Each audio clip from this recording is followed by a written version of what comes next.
अस्सलाम वालेकुम तमाम मौलमीन हज़रात, असतिज़ा किराम, उम्मीद है आप लोग खैरियत से होंगे। इस संडे को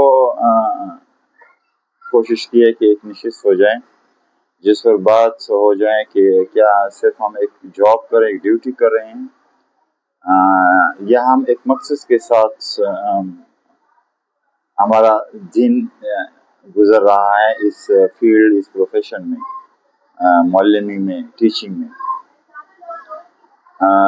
ये चूँकि बात हमारे मुस्तकबिल का है, हमारी फ्यूचर क्या है, हम वही फ्यूचर जनरेट कर रहे हैं साल बाई साल, कि जिसमें कोई ख़ास चेंजेस नहीं आ रही है, तो उस पर बात करनी थी। और ये एक इंतहाई अहम नशिस्त है। तो इसमें जितनी प्राइवेट स्कूल के प्रिंसिपल्स हैं, उनके मौलमीन हैं, गवर्नमेंट स्कूल के हेड मास्टर्स हैं, और उनके जो टीचर्स मौलमीन हैं, और जिसका 5 साल एक्सपीरियंस हो, जिसका 10 हो, 15 हो, 20 साल हो, उन सब के लिए ज़रूरी है। क्योंकि बहैसियत से मौलमीन अगर हम देखा जाए तो शायद जो 1% अगर उनमें से हम निकालें, वो एक कौम बना रहे हैं, बाकी 99% हम पीछे हैं।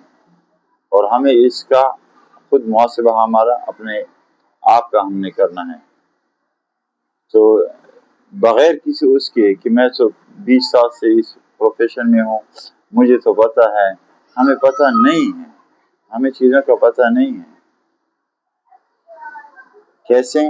तो इस नशिस्त में ऐसे लोग भी आएंगे जिससे हर कोई मुस्तफ़ीद हो जाए। बहुत शुक्रिया।